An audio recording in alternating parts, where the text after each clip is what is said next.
자, 기본 이론 과정 6번째 시간 진행하도록 하겠습니다. 자, 여러분 교재는 46페이지예요. 자, 46페이지 펴놓으시고 설명을 좀 들어보시기 바라겠습니다. 자, 저희들이 지난 시간에도 토지의 분류 방법을 설명을 드렸죠. 토지를 분류하는 것도 아주 다양합니다. 그중에 대표적인 세 가지다 생각하시고, 먼저 지목에 따른 토지의 분류 방법, 용도 지역에 따른 토지의 분류 방법, 부동산 활동상에 따른 토지의 분류 방법, 이 세 가지가 대표적인 방법이었죠. 이 중에 지목에 따른 토지의 분류 방법, 용도 지역에 따른 토지의 분류 방법, 이부는 설명을 다 드렸습니다. 그리고 아주 중요할 수 있는 부동산 활동상에 따른 토지의 분류 방법, 이와 관련해서는 한 가지를 말씀을 드렸어요.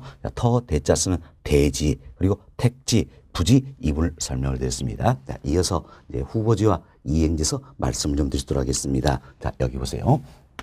자, 후보지라는 게 있고, 이행지라는 게 있습니다. 자, 후보지, 이행지 모두가 감정평가상 용어예요. 그래서 감정평가 여기에 나면 용도적 지역이다. 크게 세 가지가 있습니다. 자, 근데 먼저 택지 지역이라는 게 있고요. 다음은 농지 지역, 임지 지역이다. 처럼 감정평가에서는 용도적으로 크게 세 가지로 분류하고 있죠. 택지 지역, 농지 지역, 임지 지역이다. 세 가지로 분류하고 다시 소분을 하고 있다는 겁니다. 이때 택지 지역은 세 가지로 소분류되는데 저희들이 지난 시간에 배웠습니다.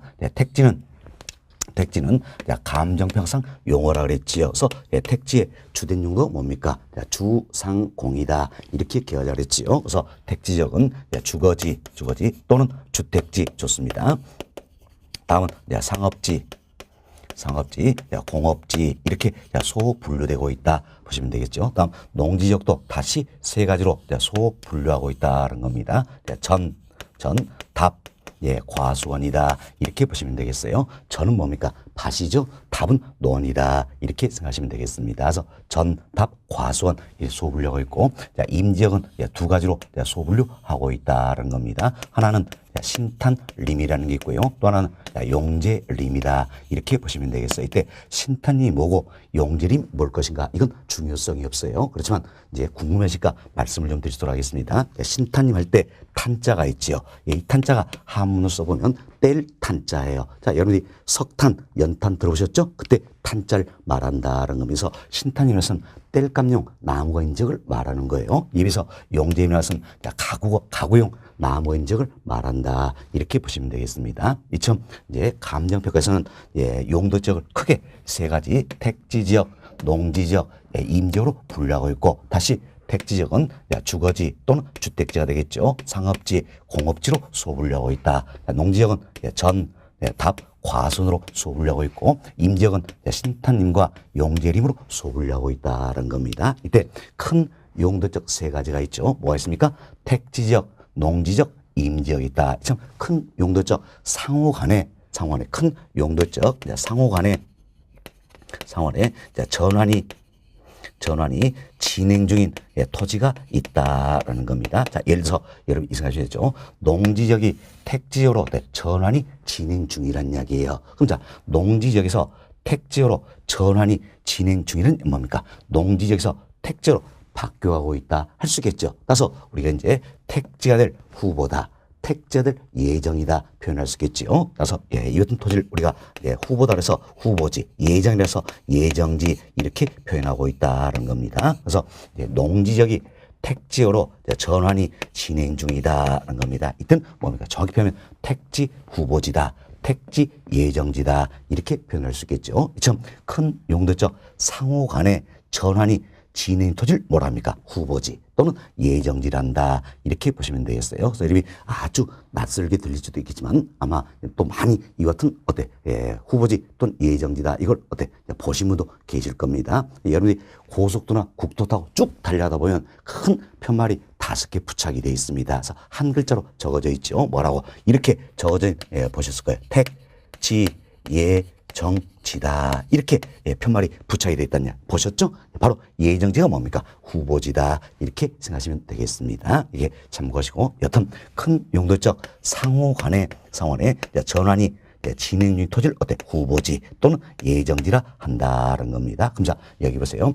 농지지역이 택지지역으로 처음 전환이 진행 중이라면 그러면 택지자들 후보다. 예정에서 후보지 예정지다 표현할 수 있겠죠. 그렇지만 농지 지역이 택지로 전환이 완료돼 버렸어요. 그럼 전환이 완료돼 버렸으면 바뀌어 버렸잖아요. 바뀌어 버렸으면 더 이상 후보다 예정이다 할 수 있어요 없어요? 없다라는 겁니다. 따라서 진행 중인 토지를 말한다 이렇게 보시면 되겠어요. 진행 중인 토지를 말한다 이렇게 생각하시고 다음은 여기서요. 택지역 내에서입니다. 또는 농지적 내에서요. 또는 임적 내에서다. 이처럼 용도적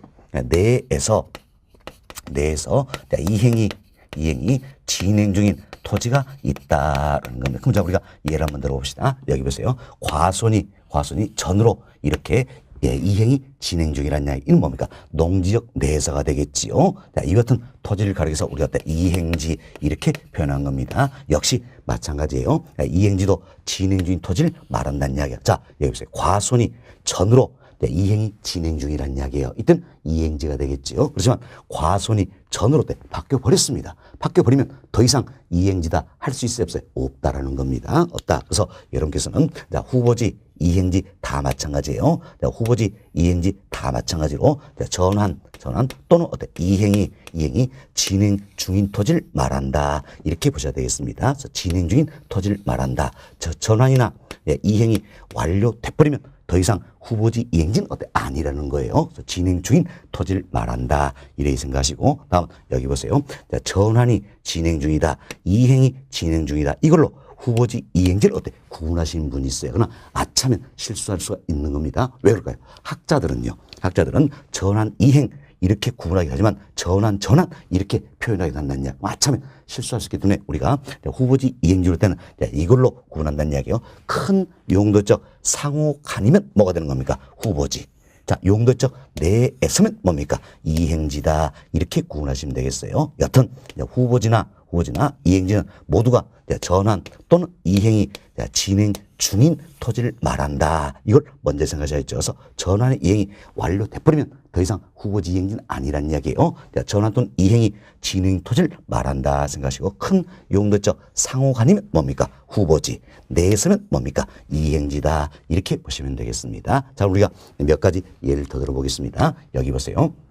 자, 임지지역이 농지지역으로 전환이 진행 중이란 이야기예요. 그럼 이때는 큰 용도적 상호간이죠.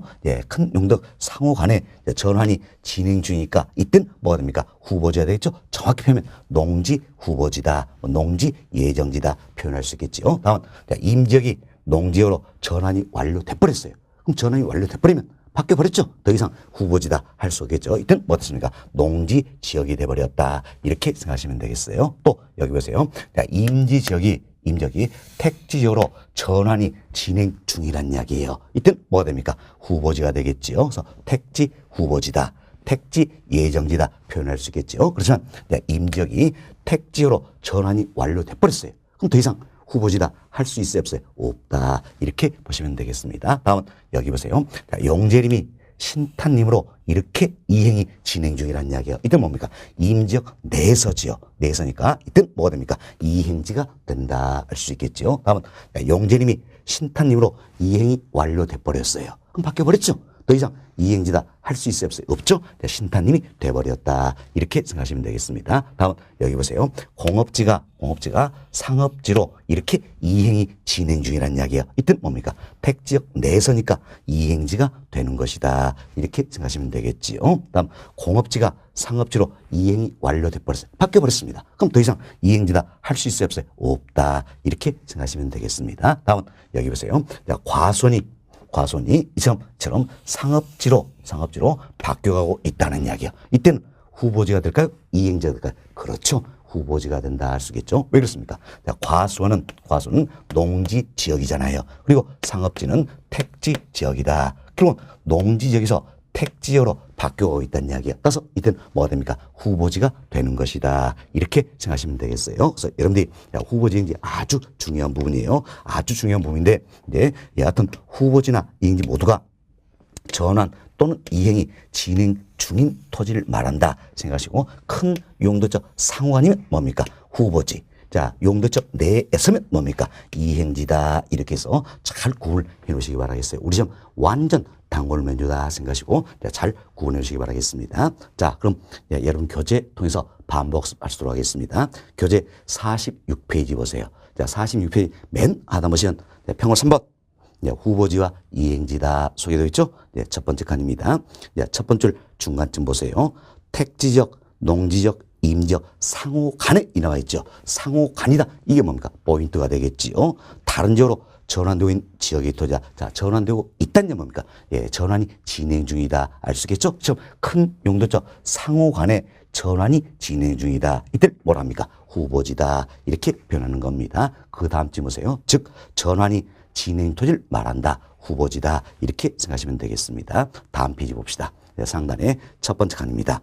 첫 번째 중간쯤 보세요. 택지적, 끝부분 보세요. 농지적, 그 아래줄 임지적 내에서죠. 자, 내에서 이게 포인트가 되겠지요. 그리고 택지적, 농지적, 임지적 이것은 용도적 내에서입니다. 내에서 지역 간 용도 변경이 진행되고 있는 토지다. 그럼 제처럼 용도적 내에서 어때? 이행이 진행 중이다 할 수 있겠죠? 이와 토지를 뭐라 합니까? 이행지 이렇게 표현한다라는 겁니다. 다음 쯤 보세요. 즉 지역 간 이행이 진행 토지를 말한다. 뭡니까? 이행지다 생각하시고 후보지와 이행지 반드시 구별될 수 있어야 되겠다라는 겁니다. 자, 그리고 그 아래 칸 보시면 비교다서 동그라미 1번 2번, 3번 소개되어 있죠. 2번 간단히 말씀을 드립니다. 자, 먼저 여기 보세요. 후보지다. 이행지다. 이 같은 개념들이 나오게 되는 건 뭡니까? 토지가 여러 가지 용도로 쓰일 수 있기 때문이다라는 겁니다. 만약에 토지의 용도가 딱 하나밖에 없다면 이처럼 전환이나 이행이 이루어질 수 있어요, 없어요? 없다는 이야기예요.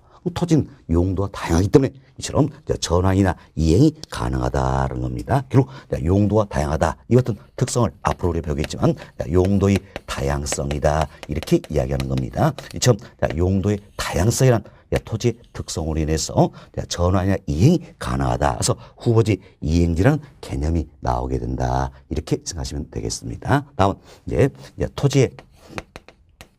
토지의 경제적 공급이라는 게 있습니다. 자, 용어부터 정리합시다. 토지의 경제적 공급이다. 이건 뭘로 하신가? 이 토지의 이용도를 향상시켜서 말하는 겁니다. 결국은 이용의 전환이다. 이렇게 보시면 되겠습니다. 자, 그럼 우리가 이제 이런 생각을 해봅시다. 토지는 용도의 다양성 특성이 있다라는 건 이처럼 용도의 다양성 특성이 있기 때문에 전환이 이행이 가능하다는 이야기예요. 일통해서 이용의 전환은 이루어질 수 있어요, 없어요? 있지요. 즉 이용도를 향상시켜 볼 수 있다라는 이야기예요. 그리고 토지의 경제적 공급이 가능하게 된다라는 겁니다. 그래서 토지의 경제적 공급을 가능하게 못합니까? 바로 용도의 다양한 특성을 해서 전환이나 이행이 가능하기 때문이다. 이렇게 생각하시면 되겠습니다. 이게 동그라미 1번 내용이에요. 그래서 동그라미 1번 한번 봅시다. 자, 용도의 다양성 특성에서 비롯된다. 자, 후보지 이행지 이런 개념은 용도의 다양성 특성에서 비롯된다는 겁니다. 또한 토지의 경제적 공급을 가능하게 한다 할 수 있겠습니다. 다음은 동그라미 2번 내용이에요. 자, 이처럼 후보지나 이행지는 전환 또는 이행이 진행 중인 토지를 말한다는 이야기예요. 그럼 전환이나 이행이 완료되면 용도가 바뀌겠죠? 용도가 바뀐다. 따라서 후보지나 이행지는 일반적으로 전환, 이행 완료 후에 용도를 중시하는 경향이 있다는 이야기.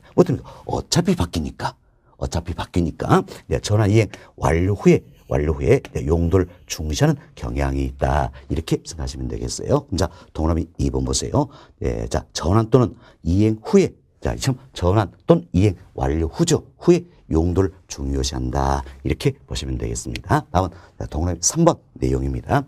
동그라미 3번은 우리가 이렇게 합시다. 자, 후보지는 전환이 완료되면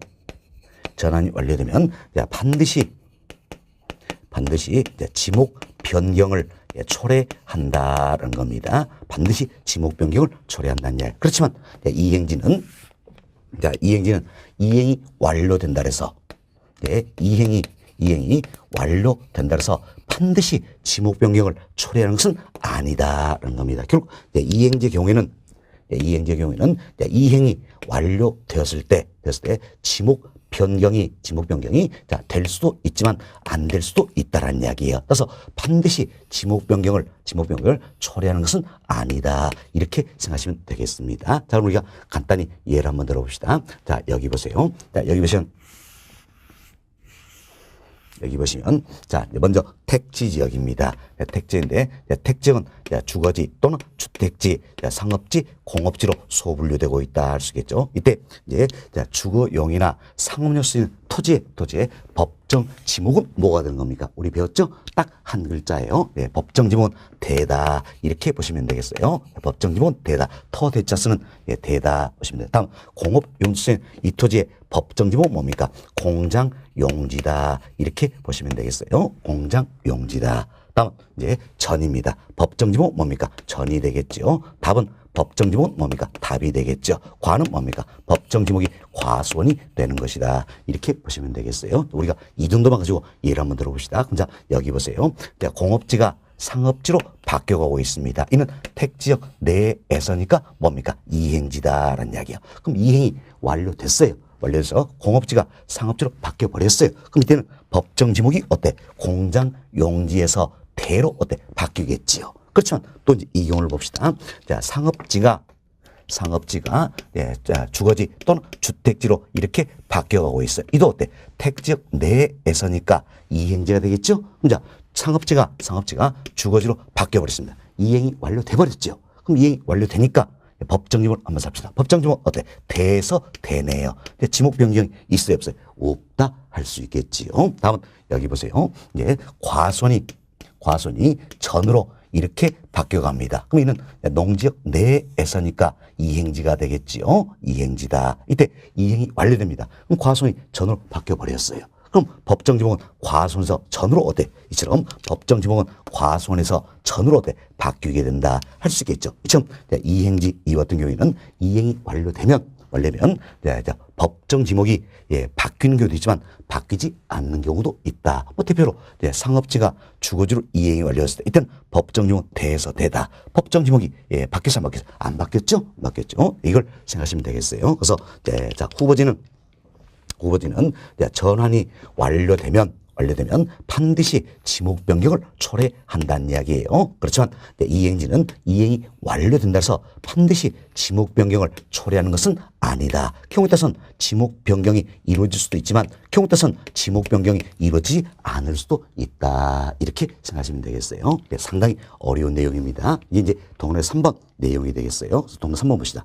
자, 후보지는 전환 완료 후 반드시 지목 변경을 초래한다는 이야기예요. 그렇지만 이행지는 이행 완료 후 반드시 지목 변경을 초래하는 것은 아니다 할 수 있겠죠. 왜? 지목 변경이 되는 경우도 있지만 안 되는 경우도 있기 때문이다. 그래서 제가 교재 대표인 예를 넣어드렸어요. 자, 상업지가 주거지로 이행이 완료된다. 참 상업지가 주거지로 이행이 완료된다. 이때 지목 변경은 있어요 없어요? 없다. 이렇게 예를 들어서 생각을 좀 해보시면 되겠습니다. 자, 이렇게 해서 저희들이 이제 후보지 이행에서 설명 다 드렸어요. 너무너무 중요한 부분이었다 생각하시고 잘 이해해 놓으시기 바라겠습니다. 다음은 편가로 4번 내용이에요. 편가로 4번은 필지와 획지에 대해서 소개하고 있는 건데 이분도 우리 시험 어때? 단골 메뉴다 생각하시고 잘 이해하실 필요가 있습니다. 자, 그럼 여기 봅시다. 자, 이처럼 24번지다 이렇게 해서 자, 24번지에서 하나의 지번이 부여된 토지가 있다는 겁니다. 이처럼 하나의 지번이 부여된 토지가 있다는 겁니다. 이처럼 하나의 지번이 부여됐으니까 부여된 지번대로 어때? 등록할 수가 있다. 그래서 등록의 단위가 되는 개념이다라는 겁니다. 관련된 법적 근거는 공간정보의 구축 및 관리 등 법률이에요. 약칭 우리가 공간정보관리법이다. 더 줄여서 공간정보법 이렇게 표현하지요. 그래서 공간정보관리법 여기서 등록의 단위가 되는 개념이 있다. 이를 가리켜서 우리가 뭐라 합니까? 필지 이렇게 표현하는 겁니다. 그래서 필지는 등록의 단위가 되는 것이 면적 단위가 어때? 아니란 걸 조심을 하셔야 된다는 겁니다. 자, 만약에 필지가요 면적 단위라면 모든 필지마다 면적이 어때? 같아야 되겠죠. 사실 여러분들이 아파트에 거주 많이 하고 계시죠. 아파트 단지가 어때? 대체로 하나의 필지입니다. 그럼 필지가 면적 단위라면 아파트 단지 면적이 어때요? 하나의 필지니까 예, 단지 면적이 다 같아야 되겠죠. 그렇지 않다는 이야기예요. 않다. 따라서 필지는 면적 단위가 아니라는 거지요. 바로 뭡니까? 등록의 단위가 되는 개념이다라는 겁니다. 이처럼 하나의 지번이 부여된 토지로서 등록의 단위가 되는 개념이 필지다라는 겁니다. 좀 등록해놓으면 내 토지 소유권에 범위와 한계를 표시를 해준다 할 수 있겠죠. 그래서 필지는 법률적 개념이다 이렇게 표현할 수가 있겠습니다. 다음 또 여기 보세요. 여기에 이처럼 이제 25번지다 이렇게 해서 또 하나의 지번이 부여된 토지가 있다라는 이야기예요. 그럼 자, 이 부분 봅시다. 자, 이도 하나의 지번이 부여되어 있죠. 그럼 부여된 지번대로 등록할 수 있어요, 없어? 있죠? 따라서 이도 뭡니까? 하나의 필지가 되는 것이다. 이렇게 보시면 되겠어요. 그래서 이 사례는 어땠지? 이도 하나의 필지가 되는 것이죠. 하나의 필지가 되는 것이고, 자, 다음 이제 이도 어때? 하나의 필지가 되는 것이다. 이렇게 보시면 돼서 자, 이 사례는 어때? 두 개의 필지다. 이렇게 보시면 되겠습니다. 다음은 이제 이 필지와 이 필지의 가격이 어때? 대체로 비슷하다는 이야기예요. 그럼 가격이 대체로 비슷해서 우리가 인위적으로 이렇게 묶어버렸습니다. 인위적으로 이렇게 묶어놓고 자, 이걸 가르쳐서 자, 이걸 가려서 우리가 뭘 할 것인가?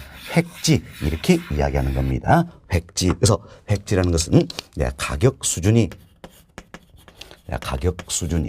유사한 일단의 토지를 말한다라는 겁니다. 좀 가격 수준이 유사한 일단의 토지다. 이걸 그래서 우리가 뭐랍니까? 획지 이렇게 표현한다. 그럼 또 쉽게 이런 생각을 해봅시다. 자, 여기에 도로가 있어요. 도로인데 이 도로를 따라서 여기는 이 땅이 어떻습니까? 이 땅의 가격이 대체로 비싸다. 그래서 우리가 인조로 이렇게 묶어놨어요. 이렇게 묶어놓고 이걸 가르쳐서 필지로 갑니까? 획지로 갑니까? 그렇죠. 획지 이렇게 표현된다는 겁니다. 그래서 여러분이 용어부터 잘 정리하셔야 됩니다. 자, 하나의 지번이 부여된 토지에서 등록의 단위가 되는 개념은 뭡니까? 필지.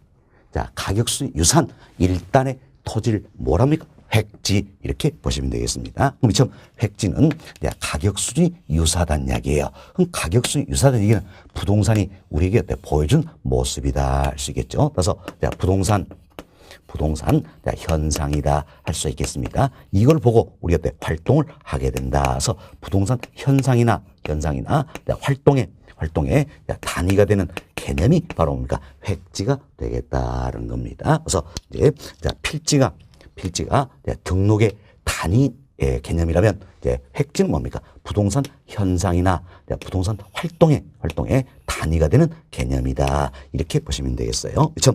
획지는 부동산 현상이나 부동산 활동의 단위가 되는 개념이기 때문에 부동산 학적인 개념이다 할 수 있겠습니다. 사실 부동산 학문의 연구성이 뭡니까? 부동산 현상과 부동산 활동이 되겠지요. 그래서 부동산 학적인 개념이다. 또한 가격수는 유사다 이런 의미에서 경제적 개념이다 이렇게 분류할 수 있겠습니다. 그래서 저희들이 이제 필지 그리고 획지를 말씀을 드렸습니다. 맞습니다. 어떤 개념 정도는 반드시 이해하셔야 되는 겁니다. 자, 하나의 지번이 부여된 토지에서 등록의 단위가 되는 개념은 뭡니까? 필지. 그다음 가격수 유사한 일단의 토지를 모아서 뭐랍니까? 획지 이렇게 표현된다는 겁니다. 자, 교재 통해서 한 번 더 반복습 하시도록 하겠습니다. 자, 여러분 교재 보세요. 자, 편거로 4번입니다. 4번 시간 첫 번째 강의입니다. 자, 공간 정보의 구축 및 관리된 법률상의 정의로, 자, 이 법률 약칭으로 공간정보관리법이다 이렇게 표현했지요. 자, 하나의 지번이 붙는 토지의 등록단을 말한다. 참 하나의 지번이 붙는 토지의 등록단을 뭐라 했습니까? 필지 이렇게 표현했지요. 그 다음 주 봅시다. 토지 소유권 미치는 범위와 한계를 표시하는 법률적인 개념이다 할 수 있겠네요. 자, 그 아래 칸 봅시다. 자, 인위적, 자연적, 행정적 조건에 따라 다른 토지와 구별되는 것으로 가격순이 비슷한 일단의 토지를 말한다. 참 가격순이 유사한 일단의 토지를 뭐랍니까? 획지 이렇게 표현한다라는 겁니다. 그 다음 질문이다.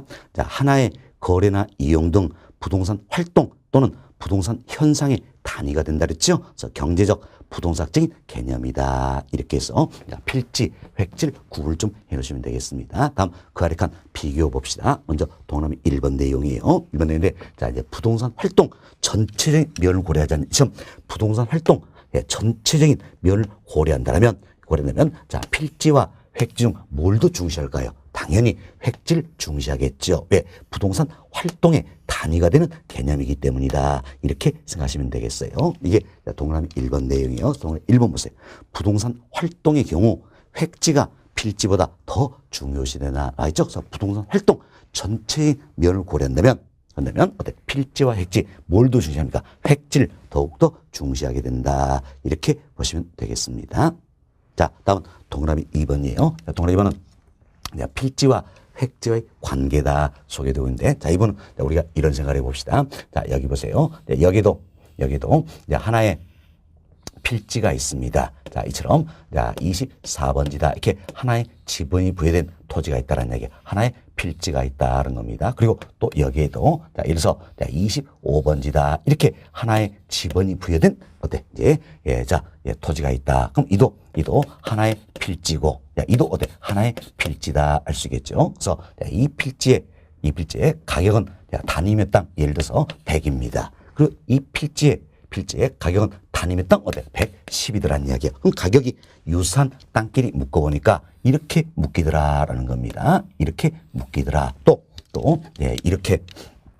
이렇게 묶인다 알 수 있겠죠. 그럼 이때는 어떤지 자, 잘 보세요. 이 자체가 하나의 필지이면서 이 자체가 하나의 획지가 되는 개념이다 할 수 있겠죠. 또 이도 마찬가지예요. 이 자체가 하나의 필지이면서 하나의 획지가 되는 개념이다 할 수 있겠죠. 그래서 이 사례는 결국 어떻습니까? 자, 하나의 필지가 하나의 획지가 된다. 그래서 필지와 획지가 같다라는 걸 알 수 있겠죠. 자, 보세요. 이 자체가 하나의 필지잖아요. 하나의 필지인데 이 자체가 하나의 또 획지가 된다는 이야기예요. 그래서 필지와 획지는 같다라는 겁니다. 또 이 케이스 이걸 우리가 또 예를 들어서 설명한다면 이 자체도 하나의 필지죠. 그러면 이 자체가 또 하나의 획지가 된다는 것서 이 사례는 이도 하나의 필지면서 하나의 획지가 되는 것이고 이도 하나의 필지면서 하나의 획지가 된다는 겁니다. 참 필지와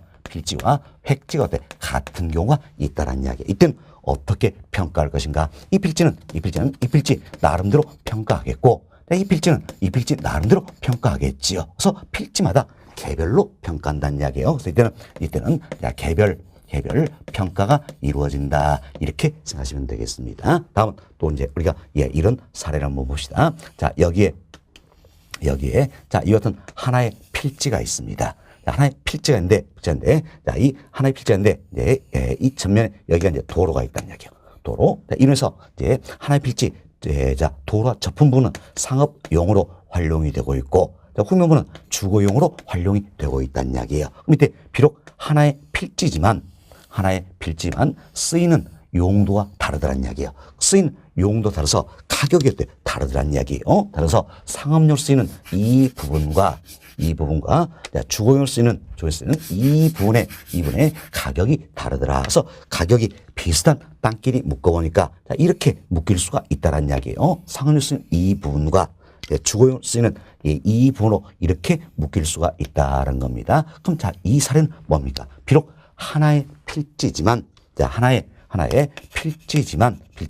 두 개의 획지가 돼버렸다 할 수 있겠죠. 그럼 필지와 획지를 비교하면 필지가 더 크다는 걸 알 수 있겠지요. 그럼 이때는 어떻게 평가가 이루어질 것인가? 자, 보세요. 상업용으로 쓰이는 이 부분과 주거용으로 쓰이는 이 부분의 가격이 다르다 그랬죠.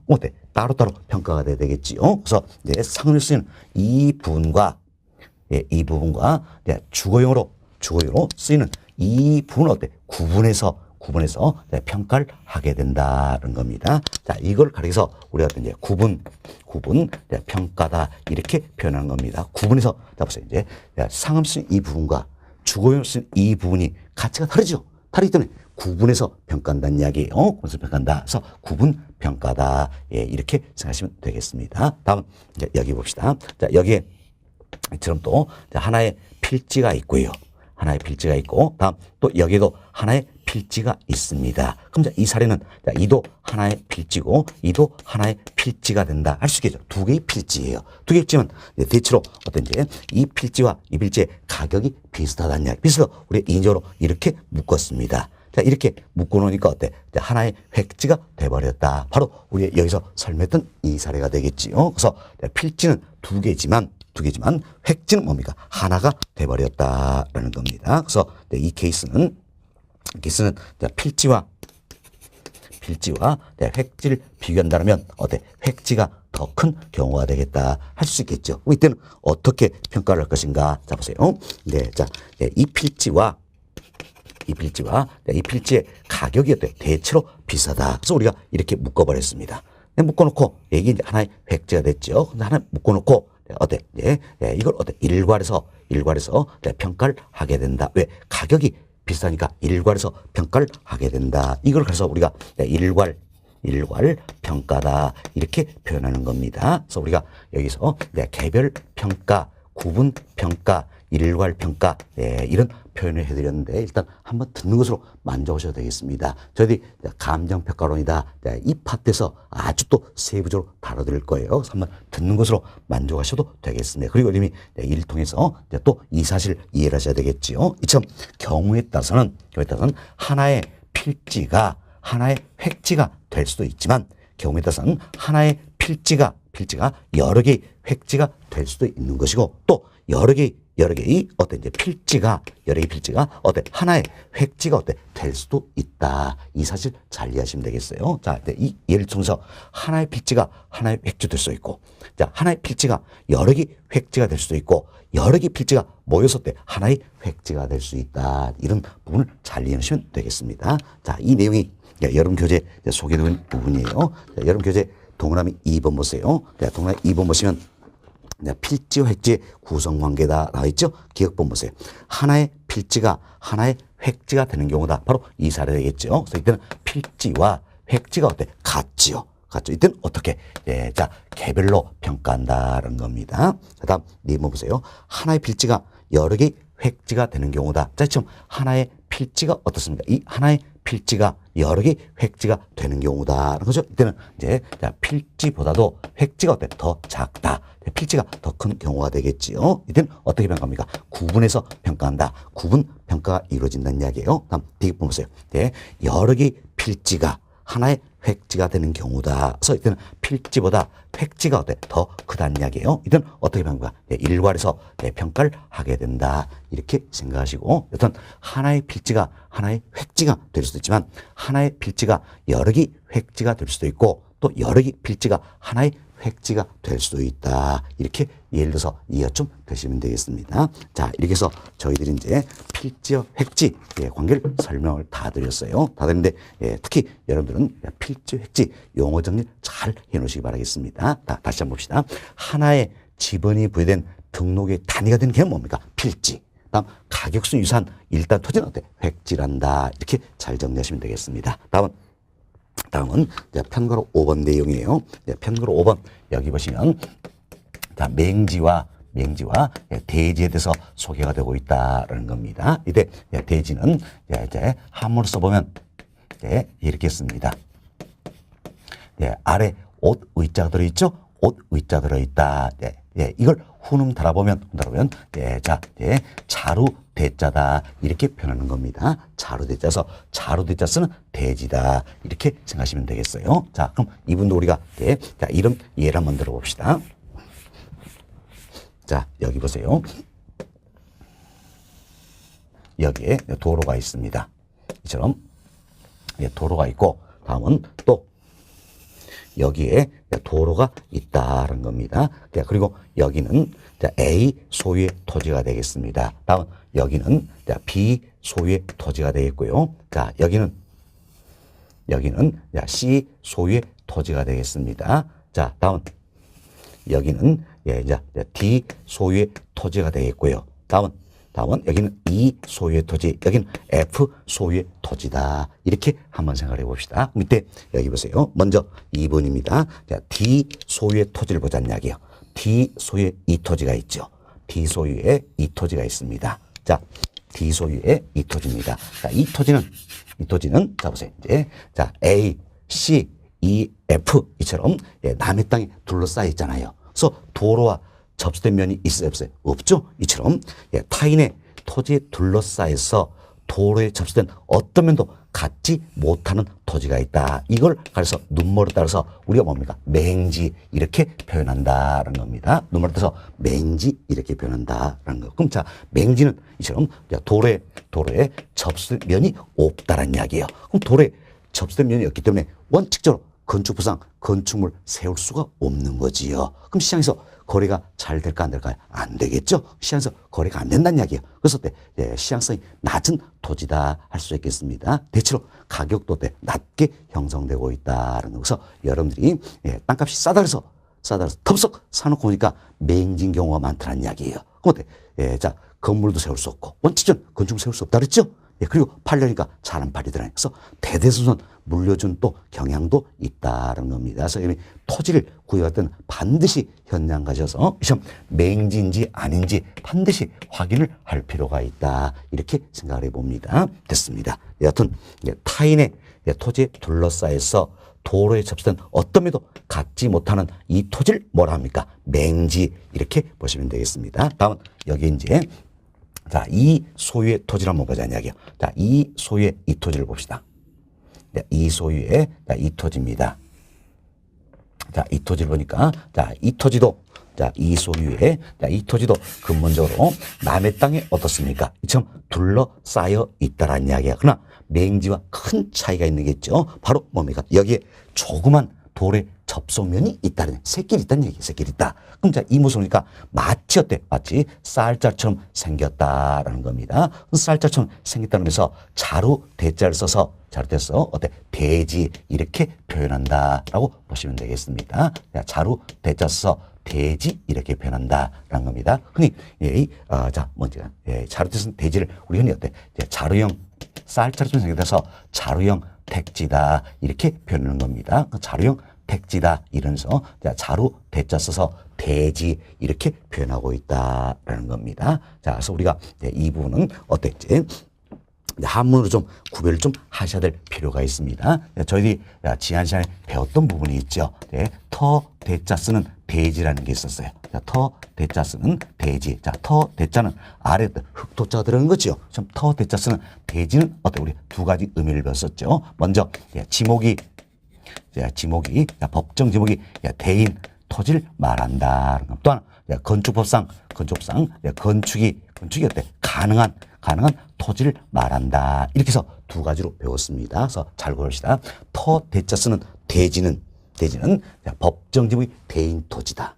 또는 건축법상 건축이 가능한 토지였죠. 그러나 자루 대자 쓰는 대지는 뭡니까? 자루형 택지를 의미하는 것이다. 이렇게 보시면 되겠어요. 좀 이때 대지와 이때 대지는 결국 뭘로 구분해야 됩니까? 한문으로 구별을 할 수 있어야 한다. 그래서 제가 지난 시간에도 어때? 터 대자 쓴 대지다. 이렇게 한문으로 표현을 해드렸던 거예요. 가능하면 제가 어때? 판사하면서 한문 영어 안 쓴다 그랬어요.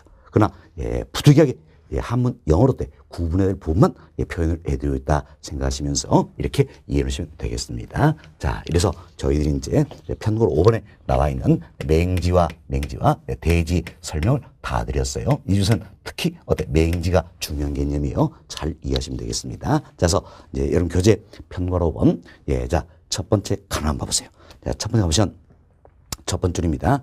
도로와 접하고 있지 않은 구역 내부의 토지다. 즉 타인의 토지에 둘러싸여 도로에 어떤 접속면도 갖지 못한 토지가 있다. 이를 뭐랍니까? 맹지 이렇게 표현한다는 겁니다. 다음 주 보세요. 원칙적으로 건축법상 건축물 세울 수가 없다라는 거예요. 다음 그 아래 칸 봅시다. 첫 번째 맨 끝부분 보세요.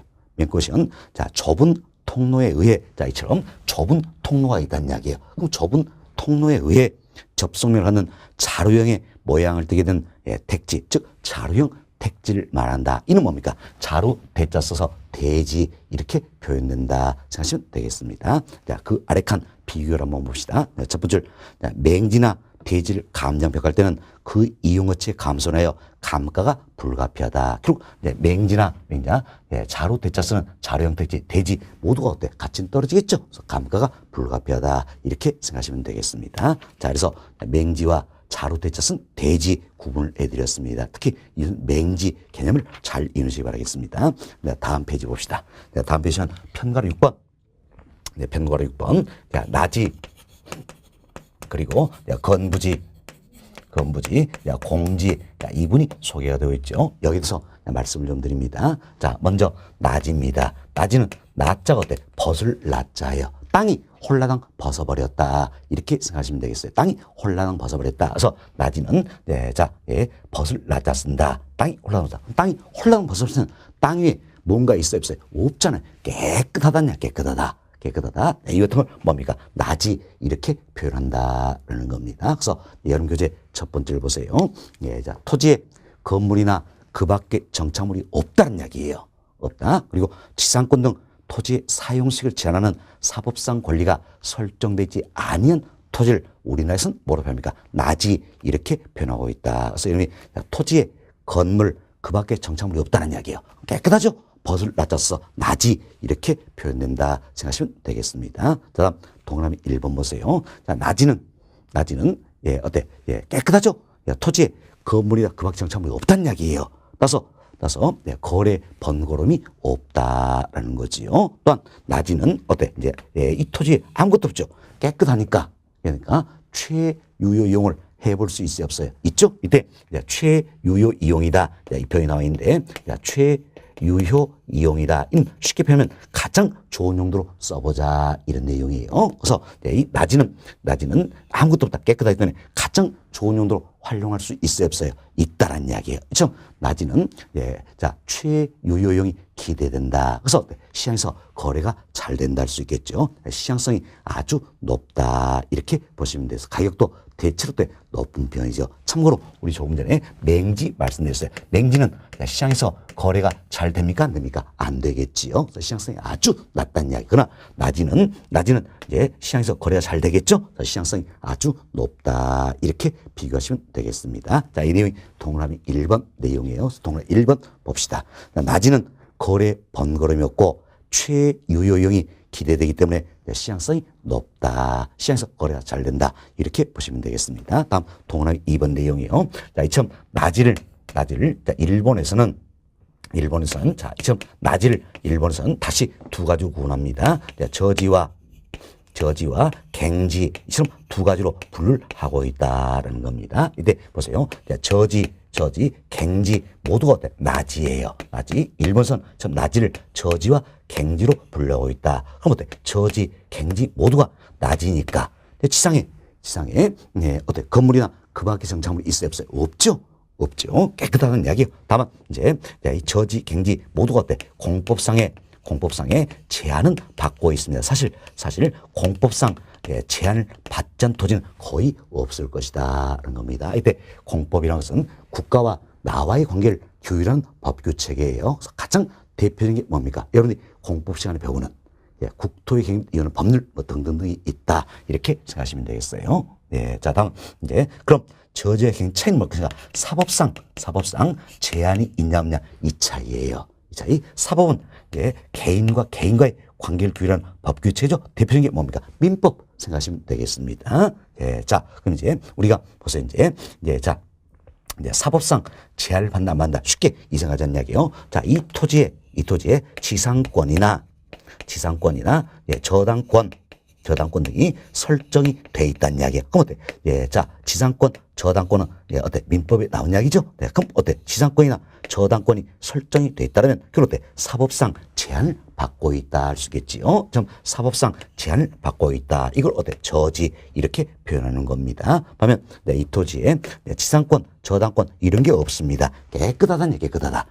이걸 어때? 우리가 갱지 이렇게 표현하는 겁니다. 그래서 저지, 갱지 모두가 나지예요. 낮인데 자, 모두가 공법상 제한을 받는다 그랬죠? 차이는 뭡니까? 사법상 제한이 있다 없다 이 차이예요. 그래서 사법상 제한을 받으면 저지, 사법상 제한마저도 없으면 어때? 갱지 이렇게 표현하고 있다 생각하시면 되겠어요. 자, 이처럼 일본에서는 나지를 낮이를 참 저지와 갱지로 분류하고 있어. 그러나 우리나라는 이런 구분은 없습니다. 이런 건 없지만, 이런 거지만 우리나라에서는 낮이를 어떻습니까? 낮이를 갱지로 인식을 하고 있다. 이렇게 생각하시면 되겠습니다. 자, 여러분 교재 다시 한번 살펴봅시다. 자, 첫 번째를 다시 한번 봐보세요.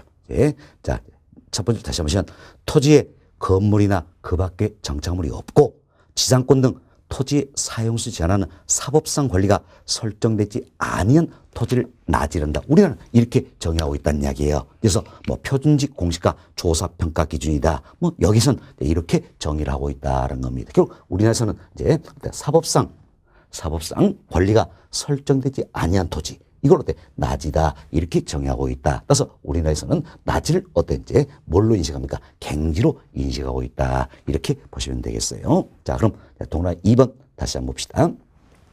자, 일본에서는 낮이를 저지와 갱지로 구분하고 있다는 거죠. 기억번.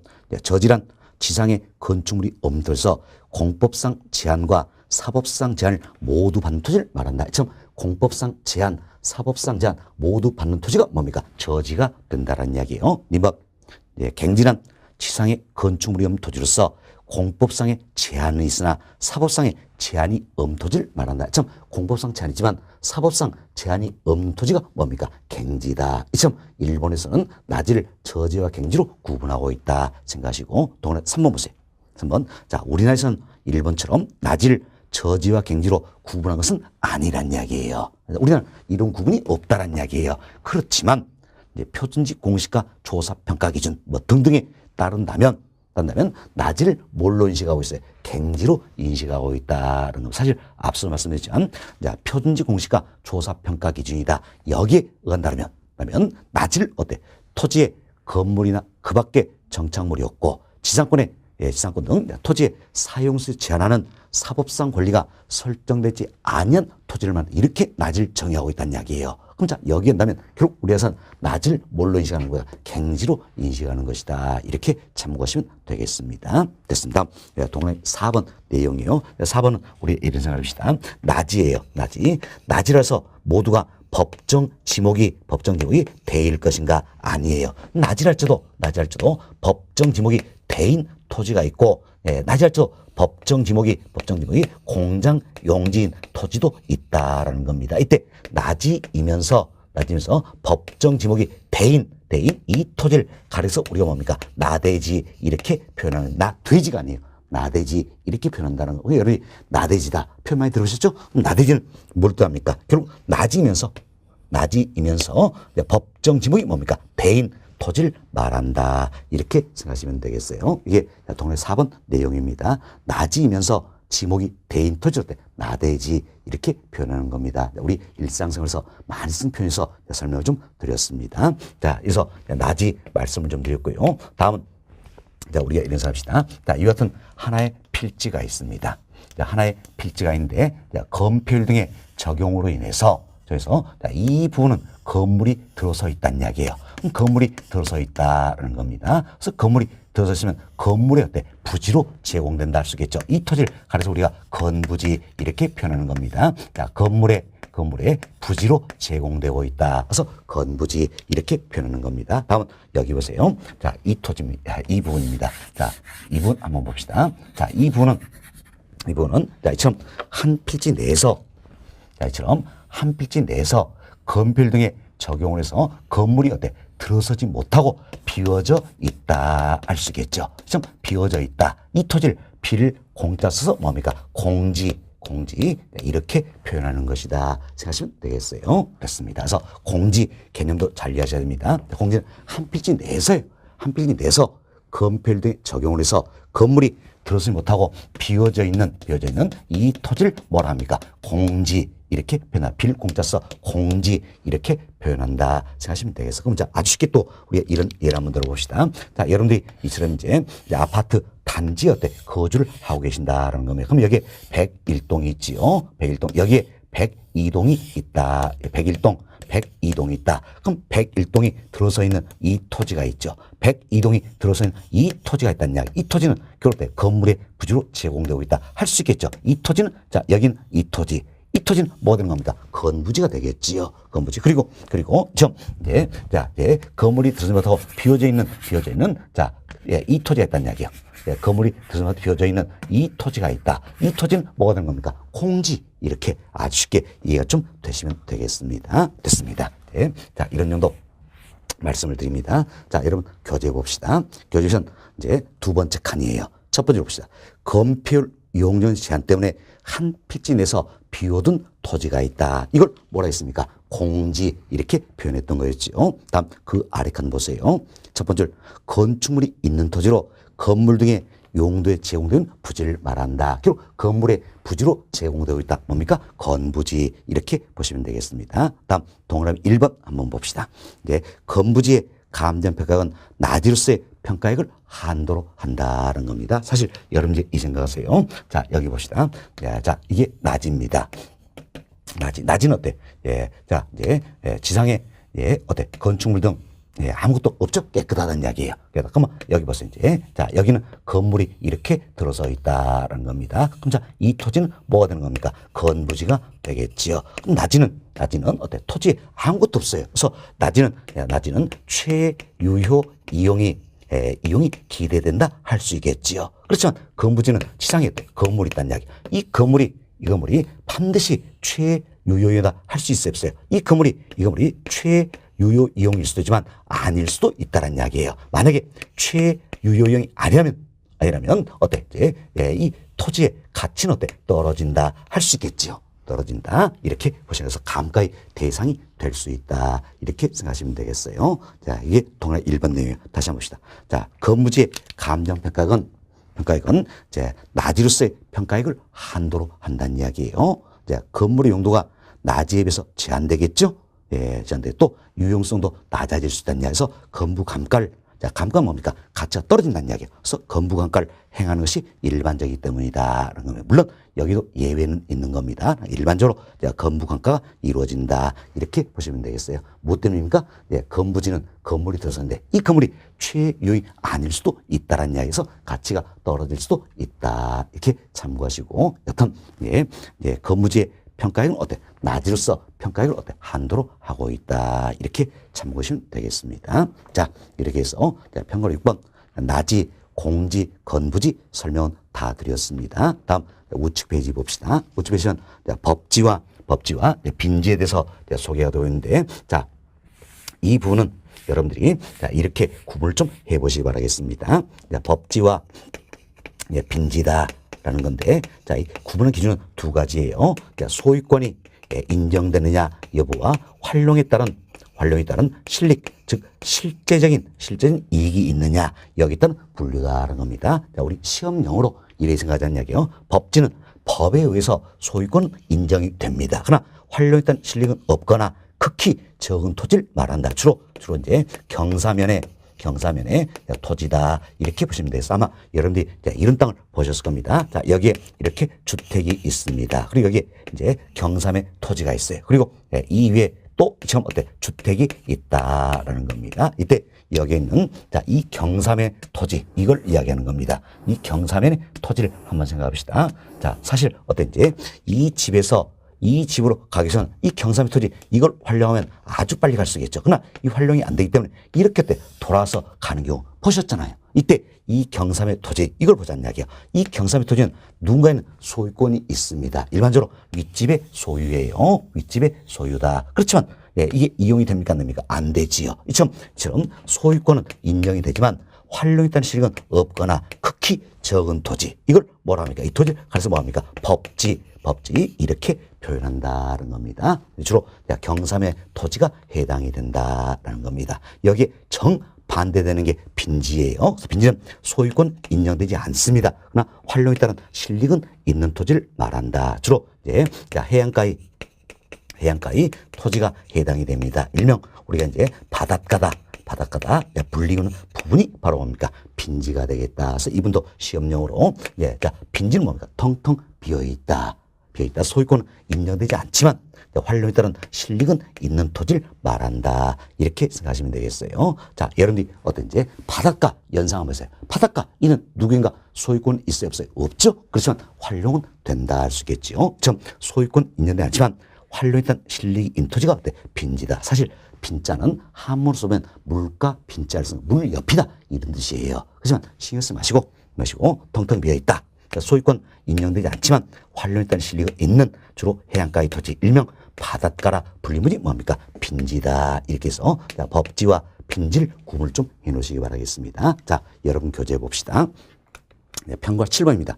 첫 번째 한번 보세요. 첫 번째로 소유권은 인정되지만 활용실이 적다는 이야기예요. 또는 없다 할 수 있겠죠. 이걸 우리말 쓰니까 법지 이렇게 표현했죠. 그 아래 칸, 그 아랫줄 끝보시면 경사면의 토지를 말한다는 겁니다. 자, 그 아래 칸 봅시다. 첫 번째 활용실은 있지만 소유권이 인정되지 않는 토지. 지금 활용실은 있어요. 소유권이 인정되지 않는 토지를 뭡니까? 빈지 이렇게 표현하죠. 그래서 해안가의 토지라든지 그 아래 아랫줄 끝부분 일명 바닷가라 불리는 부분이다. 이렇게 해서 법지, 빈지 이해가 되시면 되겠습니다. 다음 편으로 8번 보세요. 보시면 기타 그 밖에 또 여러 가지 용어들이 소개가 되고 있습니다. 먼저 첫 번째 보시면 유유지입니다. 유유지는 첫 번째로 보세요. 바람섭지 못하게 놀린 땅을 말하는 겁니다. 그 아래쪽으로 보시면 나와 있죠. 일명 쓰지 않고 묶인 땅이다. 활용되지 않는 땅이다. 노는 땅이다. 이런 것들 뭡니까? 유유지 이렇게 표현하는 겁니다. 그래서 유유란 바람없이 못하게 놀린 토지를 말한다는 겁니다. 다음 휴한지라는 게 있어요. 휴한지. 휴한지는 휴자가 쉴 휴자예요. 땅에 휴가 주겠다는 겁니다. 그럼 여러분이 이런 땅 보셨을 거예요. 올 1년 동안 농사 안 짓고 쉬게 해주겠다. 이 땅 보셨죠? 뭐 때문입니까? 땅의 지력 등을 향상시켜서 내년 때 농작물 더 많이 수확하기 위함이다라는 겁니다. 자, 이처럼 토지의 지력 등을 향상시키기 위해서 농지 등을 정상적으로 쉬게 한 토지, 땅이 휴가 주겠다. 이 토지를 뭐라 합니까? 휴한지 이렇게 생각하시면 되겠어요. 그럼 이것은 휴한지는 정상적으로 쉬게 하니까 투기 목적이 있어요 없어요? 없다. 이렇게 보시면 되겠습니다. 다음은 공한지라는 게 있어요. 공한지는 주로 도시토지입니다. 도시토지로서 오로지 집가 상승만 기대하고 장기간 방치한 토지를 말합니다. 그럼 자, 이용 의사가 있어요 없어요? 없다는 얘기예요. 오로지 어때? 땅값 오르기만 기다리고 있다는 겁니다. 이 토지를 어때? 우리가 공한지 이렇게 이야기합니다. 그럼 공한지는 투기 목적이 아주 강하다. 이렇게 이야기할 수 있겠네요. 다음 소지라는 게 있습니다. 소지는 학자에 따라서는 어때? 원지 이렇게도 표현합니다. 소지는 학자에 따라서 원지 표현한다. 그럼 원지는 뭡니까? 원래의 땅이란 이야기예요. 그럼 원래의 땅이란 이야기는 자, 대지도로 개발되기 전입니까? 개발된 후입니까? 개발되기 전이죠. 그래서 대지도로 개발되기 이전에 자연 상태의 토지 이를 가려서 뭡니까? 소지 또는 원지라 한다 생각하시고, 참고로 소지섭은 원래부터 어때? 잘생겼다 이 생각하시면 되겠습니다. 다음 선화지라는 게 있어요. 선화지. 자, 하자가 아래 하자입니다. 그래서 선 아래의 땅이다라는 이야기야. 그럼 어떤 선입니까? 고압선이에요. 고압선. 이처럼 여러분이 이런 땅 보셨을 거예요. 자, 여기에 이렇게 고압선이 쭉 지나가고 있어요. 지나가서 고압선 아래에 있는 이 땅이 있다는 이야기야. 이 땅을 뭡니까? 선 아래의 땅에서 선화지 이렇게 표현하는 겁니다. 그럼 여튼 선화지는 고압선에서 이용에 어때? 제한을 받는다 할 수 있겠죠. 따라서 가치가 떨어지죠. 감가의 대상이 된다. 선화 감가가 이루어진다. 이렇게 보시면 되겠습니다. 다음은 포락지라는 게 있어요. 포락지는 여러분이 락자가 뭡니까? 떨어질 락자다. 이걸 생각하시면 되겠습니다. 그래서 당초에는 개인의 사유진 전이나 답이었어요. 그러나 집안이 절토되어 무너져 내리더란 이야기예요. 그래서 하천으로 변해버렸다. 그럼 무너져 내리니까 뭡니까? 떨어질 락 생각해서 포락지 이렇게 보시면 되겠습니다. 또한 공유수면 관리 및 매립하는 법률이 있어요. 약칭으로 우리가 공유수면 관리법 표현인데 이 법률이 온다면 지적공부에 등록된 토지입니다. 참 지적공부에 등록된 토지가 물에 침식되어 수면 밑으로 잠긴 토지를 어때? 포락지다 이렇게 정의하고 있어요. 밑에 수면 밑으로 잠겼으니 뭐냐? 떨어질 락 이걸 생각하시면 되겠죠. 포락지다 이렇게 보시면 되겠습니다. 자, 이번은 교재 한번 더 보겠습니다. 자, 개인의 사유지인 전, 답 등이 지반이 절토되어 무너져 내려 하천으로 변한 토지가 있다. 1. 뭐랍니까? 자, 무너져 내렸다. 떨어질락 생각해서 포락지. 또한 그 아래 쭉 보세요. 지적 공부에 등록된 토지가 물에 침대어 수면 밑으로 잠겼다는 이야기예요. 그럼 물에 침식되었으니까 떨어졌다. 수면 밑으로 잠겼다죠. 떨어졌다. 생각 떨어질락 생각해서 이도 포락지다. 이렇게 해서 잘 정리하시기 바라겠습니다. 다음 한계지라는 게 있어요. 한계지. 자, 이때 여러분들이 이제 한계 이걸 생각하시면 되겠어요. 내가 한계에 다다랐다. 이런 표현하네. 뭡니까? 끝이다. 이런 의미가 있다는 이야기예요. 그래서 한계지는 땅의 끝이다. 이렇게 생각하시면 되겠어요. 땅이 어떤 땅? 택지입니다. 자, 이게 택지가 있어요. 택지. 이와 같은 택지가 있으면 택지 이용해서 가장 멀리 있는 곳이 끝이 되겠죠. 그래서 바로 이 부분이 되겠죠. 택지 이용해서 최원만권 가장 멀리 있는 이 땅이 뭐가 되는 겁니까? 한계지가 되겠다. 이렇게 생각하시면 되겠어요. 그래서 한계, 이 말은 뭡니까? 끝이다. 생각하시고, 택지 이용해서 최원만권에 있는 토지를 우리가 한계지다. 이렇게 표현하는 겁니다. 자, 이렇게 해서 저희들이 이제 다양한 용어를 설명을 드렸어요. 자, 지금까지 말씀 내용들이 다 뭡니까? 참 부동산 활동 상황에 따른 토지의 분류 방법들이다 생각하시고 다양한 용어들이다. 이걸 잘 정리하시기 바랍니다. 특히 개념 중심으로 잘 이해하시는데 저희들이 자, 지금까지 터, 대자 쓰는 대지, 택지, 부지에 대해서 말씀을 드렸죠. 다음 후보지와 이행지에 대해서, 다음 필지와 획지에 대해서, 다음 맹지와 자루대자 쓰는 대지, 자료형 택지죠. 다음은 나지, 건부지, 공지에 대해서, 다음 법지와 빈지에 대해서, 다음 기타 용어로서 유유지, 휴한지, 공한지,